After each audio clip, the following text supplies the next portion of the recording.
신성그룹의 고급 아파트 단지는 도심 한복판에 자리 잡은 명품 주거단지로 유명했습니다. 45살의 오혜영은 이곳에서 가장 격이 높다고 여겨지는 동에 거주하며 매일 아침 커피 한 잔과 함께 창밖으로 내려다 보이는 조경을 감상하는 것이 일상이었죠. 그녀의 남편은 신성그룹의 임원으로 집안의 사회적 지위는 단지 내에서도 상당했습니다. 혜영의 가장 큰 관심사는 8살 딸 미나의 미래였어요. 특히 같은 반 친구인 신민준과의 관계를 돈독히 하려고 애쓰고 있었습니다. 민준이는 신성그룹 회장의 손자였거든요. 혜영은 미나가 민준이와 친해지면 훗날 두 집안의 관계가 더욱 견고해질 거라는 계산을 하고 있었죠. 미나야, 오늘도 민준이랑 같이 놀았니? 혜영은 학교에서 돌아온 딸에게 늘 이런 질문을 했습니다. 미나는 그저 고개를 끄덕일 뿐이었지만 혜영은 그것만으로도 만족스러웠어요. 겉으로는 품이 있고 상냥한 부인으로 통했지만 혜영의 내면에는 깊은 계급의식이 자리하고 있었습니다. 아파트 관리 직원들에게는 늘 거만한 태도를 보였고 자신보다 경제적으로 낫다고 생각하는 입주민들과는 거리를 두려고 했죠. 엘리베이터에서 마주치는 청소 아주머니들에게는 인사조차 받지 않았고 택배 기사들에게는 마치 하인을 대하듯 명령조로 말했습니다. 정말 요즘 세상에는 온갖 사람들이 다 살고 있어요. 혜영은 같은 동 부인들과 모임을 가질 때마다 이런 말을 자주 했어요. 그녀에게는 사람을 나누는 기준이 명확했습니다. 돈과 지위, 그리고 외모였죠. 어느 화창한 오후 혜영은 방금 하교한 미나의 손을 잡고 아파트 단지 내 공원을 산책하고 있었습니다. 아이들이 뛰어노는 모습을 보며 흐뭇해하던 중 벤치에 앉아 있는 한 노인의 모습이 눈에 띄었어요. 60대 중반쯤 되어 보이는 그 노인은 소박한 면바지에 낡은 가디건을 입고 있었습니다. 머리는 단정하게 빗어 넘겼지만 옷차림새가 영 마음에 들지 않았죠. 저 할머니 뭐야? 혜영은 속으로 중얼거렸습니다. 이 고급 아파트 단지에 어울리지 않는 차림새라고 생각했거든요.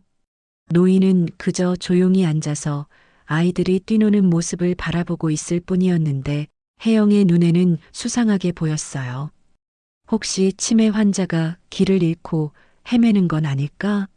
혜영의 머릿속에 불안한 생각들이 스쳐 지나갔습니다. 그녀는 미나를 자신 뒤로 살짝 숨기며 노인을 경계하기 시작했어요. 몇 분 후 혜영은 참지 못하고 휴대폰을 꺼내 관리소에 전화를 걸었습니다. 여보세요, 관리소죠? 지금 단지 내 공원에 정체불명의 노인이 앉아 있어요. 아이들 노는 곳 바로 옆에 말이에요. 좀 확인해 주실 수 있을까요? 관리소 직원이 상황을 묻자 혜영은 목소리를 높였어요. 아이들이 무서워하고 있다고요. 우리 미나도 계속 저 할머니를 쳐다보며 불안해해요. 혹시 치매 환자라면 병이라도 옮을까봐 걱정돼서 그래요. 실제로 미나는 할머니를 무서워하지도 않았고 오히려 호기심 어린 눈으로 바라보고 있었습니다. 하지만 혜영은 자신의 편견을 정당화하기 위해 거짓말을 서슴지 않았죠. 빨리 와서 저 할머니 좀 어디론가 데려가 주세요. 우리 아이들이 병이라도 옮을까봐 무서워요. 혜영의 목소리는 공원 전체에 울려 퍼졌습니다. 주변에 있던 다른 부모들과 아이들이 모두 그쪽을 돌아보았어요. 노인은 혜영의 모든 말을 듣고 있었습니다. 처음에는 무표정했던 얼굴이 점점 굳어갔어요. 그러나 화를 내거나 항변하지 않고 그저 조용히 상황을 지켜볼 뿐이었죠. 노인의 눈빛에는 슬픔과 실망이 스며들어 있었습니다. 관리소 직원이 도착하기 전 학교에서 돌아오는 아이들의 목소리가 공원 입구에서 들려왔습니다. 미나가 엄마, 민준이 왔어요. 라고 외치며 손을 흔들었어요. 혜영은 즉시 얼굴에 미소를 지으며 민준이와 그의 어머니를 맞이할 준비를 했습니다. 어머, 민준이 어머님, 안녕하세요. 혜영은 평소보다 더욱 다정한 목소리로 인사했어요. 민준이의 어머니 김수지는 30대 후반의 단아한 여성으로 늘 차분하고 온화한 성품으로 유명했습니다. 민준이는 배낭을 메고 친구들과 웃으며 공원으로 뛰어들어왔어요. 그런데 벤치에 앉아 있는 노인을 발견하자마자 갑자기 멈춰 섰습니다. 잠시 망설이던 민준이의 얼굴에 환한 미소가 번졌어요. 할머니, 민준이가 큰 소리로 외치며 노인을 향해 달려갔습니다. 혜영은 그 순간 시간이 멈춘 것 같은 느낌을 받았어요. 민준이가 그 허름한 노인을 할머니라고 부르며 달려가는 모습이 믿기지 않았거든요. 주변 사람들도 모두 숨을 죽이며 상황을 지켜보고 있었습니다. 민준이는 노인의 품에 안기며 할머니, 언제 오셨어요? 왜 미리 말씀 안 하셨어요? 라고 말했어요. 노인은 손자를 꼭 안으며 따뜻한 미소를 지었습니다. 우리 민준이 보고 싶어서 깜짝 놀래켜 주려고 했는데 할머니가 먼저 놀랐네. 혜영의 얼굴은 창백해졌습니다. 방금 전까지 관리소에 신고하며 병이라도 옮을까봐 무섭다고 했던 그 노인이 민준이의 할머니라는 사실을 받아들이기 어려웠어요. 머릿속이 하얗게 변하며 다리에 힘이 빠지는 느낌이었습니다. 김수진이 상황을 파악하고 노인에게 다가갔어요. 엄마, 언제 오셨어요? 말했으면 공항에 마중 나갔을 텐데. 그제야 혜영은 그 노인이 민준이의 외할머니라는 것을 깨달았습니다. 회장님의 사돈이자 해외에 거주하며 가끔 한국을 방문한다는 그분이었던 거예요. 공원 전체가 조용해졌습니다. 아까까지 혜영의 큰 목소리로 시끄러웠던 곳이 갑자기 정적에 휩싸였어요. 사람들의 시선이 모두 혜영에게 집중되었고 그녀는 땀이 등줄기를 타고 흘러내리는 것을 느꼈습니다. 민준이의 외할머니는 이화자라는 이름으로 젊은 시절 남편과 함께 미국으로 이민을 떠나 40여 년간 그곳에서 살아왔습니다. 딸인 수진이 한국 재벌가와 결혼한 후에도 소박한 삶을 고집하며 평범한 서민처럼 지내왔어요. 명품이나 화려한 옷보다는 편안하고 실용적인 옷차림을 선호했고 허영이나 과시와는 거리가 먼 성격이었습니다. 이화자는 사람은 마음이 중요한 거야. 옷이 사람을 만드는 게 아니라 사람이 옷을 입는 거란다라고 민준이에게 종종 이야기했어요. 이번 한국 방문도 갑작스럽게 결정된 것이었습니다. 손자 민준이가 보고 싶어서 딸에게 미리 알리지 않고 깜짝 방문을 계획했던 거예요. 공항에서 택시를 타고 아파트에 도착했지만 딸 가족이 모두 외출 중이라는 것을 알고 단지 내 공원에서 기다리기로 했던 것입니다. 하지만 이화자는 혜영의 모든 말을 들었습니다. 치매 환자, 병이나 옮을까봐 무서워한다는 말들이 가슴 깊이 박혔어요. 평생 남을 차별하거나 무시한 적이 없던 그녀에게는 충격적인 경험이었습니다. 수진이 상황을 정확히 파악했습니다. 주변 사람들의 표정과 분위기, 그리고 어머니의 굳은 얼굴을 보니 무슨 일이 있었는지 짐작할 수 있었어요. 엄마, 혹시 여기서 불쾌한 일이라도 있으셨나요? 이화자는 손자를 보며 미소를 지었지만 목소리에는 깊은 상처가 배어 있었습니다. 괜찮다, 수진아. 그냥 사람들이 할머니를 좀 이상하게 봤을 뿐이야. 혜영은 이 모든 대화를 듣고 있었지만 어떻게 해야 할지 몰랐어요. 사과를 해야 한다는 것은 알지만 자존심이 허락하지 않았습니다. 더군다나 이미 관리소에 신고까지 한 상황이라 상황이 더욱 복잡해졌어요. 그때 관리소 직원이 도착했습니다. 신고받고 왔는데요. 어떤 분이 문제라고 하셨나요? 직원이 주변을 둘러보며 물었어요. 혜영의 얼굴은 더욱 빨갛게 달아올랐고 주변 사람들의 시선이 모두 그녀에게 집중되었습니다. 수진이 차분하지만 단호한 목소리로 말했어요. 죄송합니다. 오해가 있었던 것 같네요. 이분은 제 어머니세요. 관리소 직원은 당황한 표정으로 상황을 파악하려 했습니다. 아, 그러시군요. 그럼 신고하신 분은? 직원의 시선이 혜영에게 향했어요. 혜영은 얼굴이 화끈거리며 고개를 숙였습니다. 수진의 목소리는 여전히 차분했지만 그 속에 담긴 분노는 누구나 느낄 수 있었어요. 제 어머니가 손자를 보러 오셔서 잠깐 쉬고 계셨을 뿐인데 누군가 오해를 하신 것 같네요.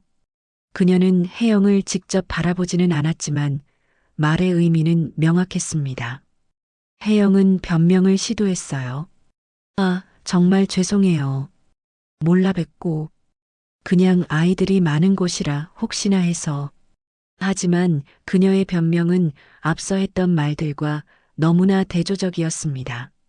방금 전까지 병이나 옮을까봐라고 큰 소리로 떠들었던 것을 모든 사람이 기억하고 있었거든요. 민준이는 할머니의 손을 꼭 잡고 있었습니다. 할머니, 왜 사람들이 할머니를 이상하게 봐요? 순진한 질문이었지만 그 말이 현장의 긴장감을 더욱 높였어요. 이화자는 손자의 머리를 쓰다듬으며 말했습니다.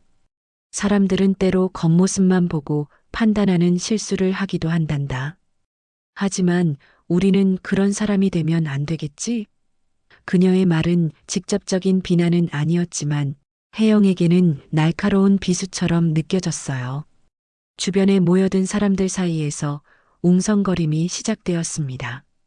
저 부인이 회장님 사돈분께 그런 말을 했다고? 정말 창피하네. 아이들 앞에서 저렇게 큰 소리로. 혀를 차는 소리와 함께 비난의 목소리들이 들려왔어요. 혜영은 더 이상 그 자리에 있을 수가 없었습니다. 미나야, 집에 가자. 그녀는 딸의 손을 잡고 서둘러 자리를 떠나려 했어요. 하지만 미나는 엄마 민준이랑 더 놀고 싶어요라고 말하며 발걸음을 늦췄습니다. 안 돼. 지금 당장 집에 가야 해. 혜영의 목소리는 떨리고 있었어요. 평소 차분함을 유지하려 노력했던 그녀의 모습은 온데간데 없었습니다. 결국 미나를 억지로 끌고 공원을 빠져나갔죠. 그날 저녁 이 소식은 신성그룹 임원들 사이에서 빠르게 퍼져나갔습니다. 회장의 사돈을 무시하고 모욕한 임원 부인의 이야기는 그룹 내에서 큰 화제가 되었어요. 특히 회장이 이 소식을 들었을 때의 반응은 상당히 차가웠다고 전해졌습니다. 월요일 아침 신성그룹 본사는 평소와 다른 분위기에 휩싸였습니다. 주말 동안 임원들 사이에서 퍼진 소문은 이제 직원들에게까지 전해졌어요. 회장의 사돈을 무시한 임원의 부인 이야기는 사내 메신저와 휴게실에서 주요 화제가 되었습니다. 회장 신태호는 평소 온화하고 너그러운 성격으로 유명했지만 이번 일만큼은 참을 수 없었어요. 특히 평소에 존경해온 자신의 사돈이 그런 모욕을 당했다는 사실에 깊은 분노를 느꼈습니다. 그는 즉시 인사팀장을 불러 지시를 내렸어요. 우리 그룹의 핵심 가치가 무엇인지 다시 한번 전 직원에게 상기시켜 주십시오. 특히 임원급 이상은 더욱 엄격한 윤리의식을 가져야 합니다. 회장의 목소리는 평소보다 차갑고 단호했어요. 그날 오후 신성그룹 사내 게시판에는 임직원 윤리의식 제고를 위한 특별 공지가 올라왔습니다. 내용은 직접적이고 강력했어요. 최근 우리 그룹 임원 가족 중 일부가 사회적 지위나 외모로 사람을 차별하는 일이 발생했습니다. 이는 우리 그룹의 핵심 가치인 상호 존중과 배려에 정면으로 위배되는 행위입니다. 공지는 계속되었습니다. 신성그룹의 모든 구성원과 그 가족들은 사회의 모든 계층을 존중하고 배려해야 합니다.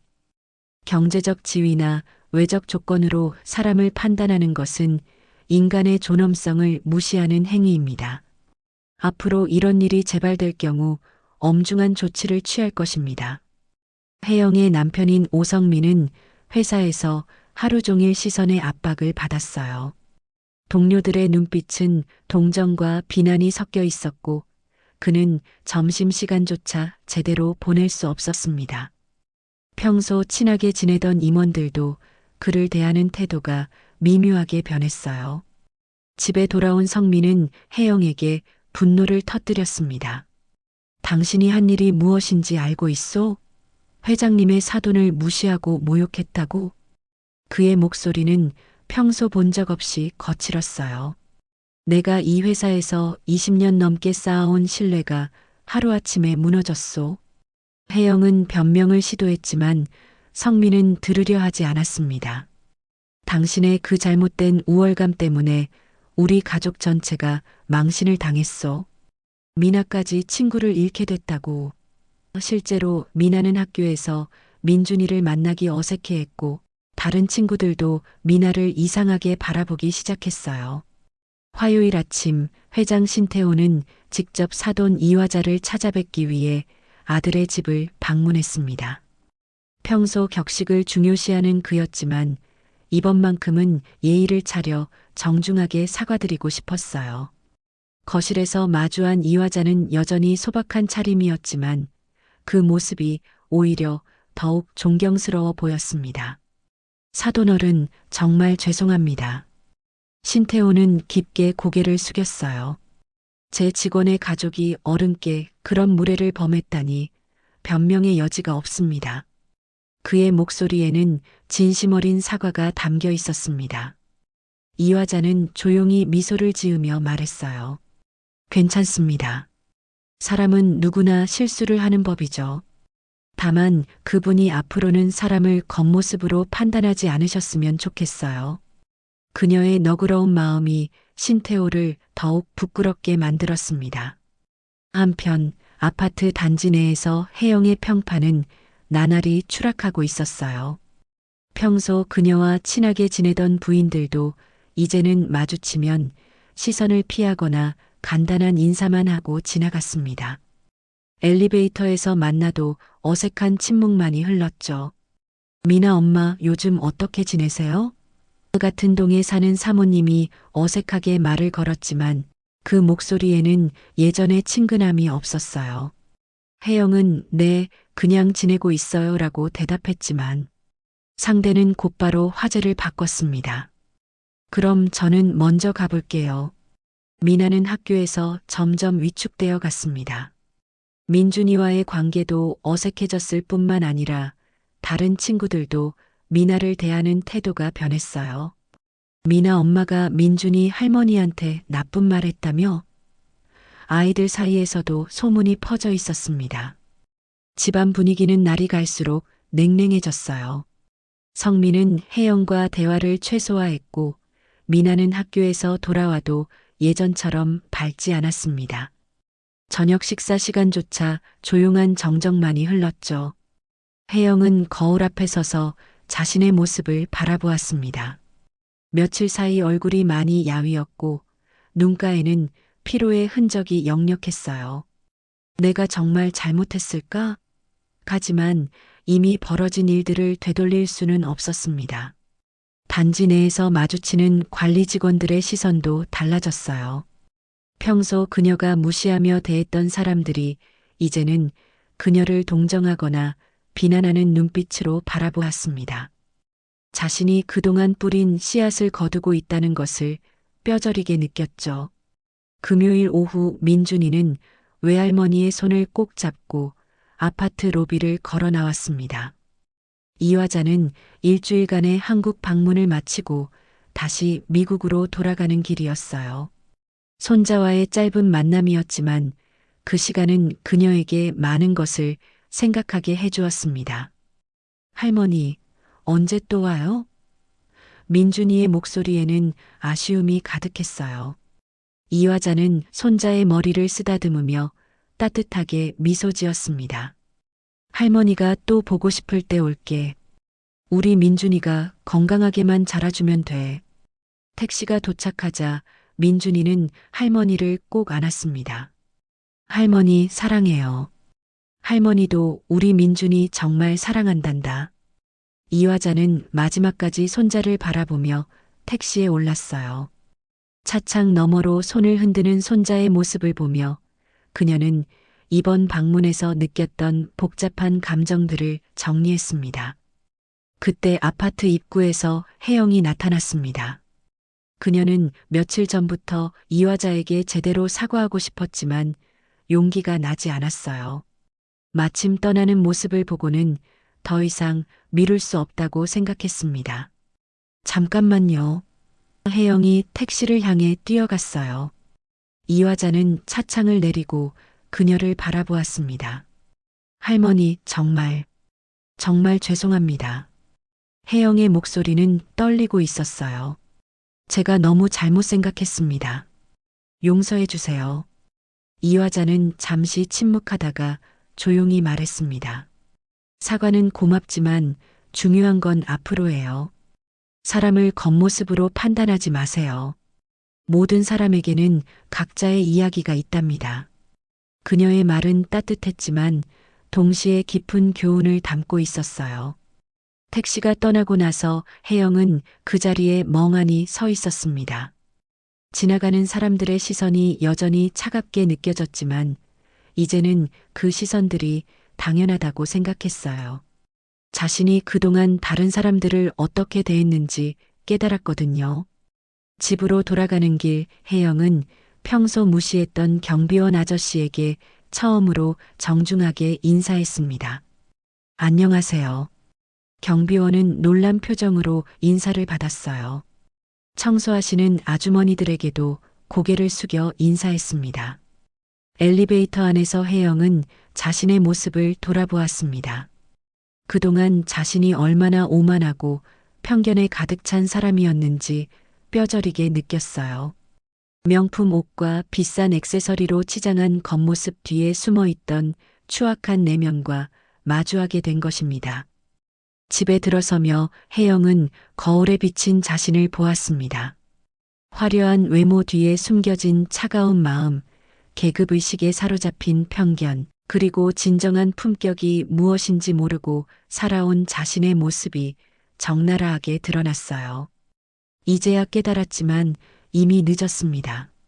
상처받은 사람들과 무너진 관계들은 쉽게 회복되지 않을 것이었죠.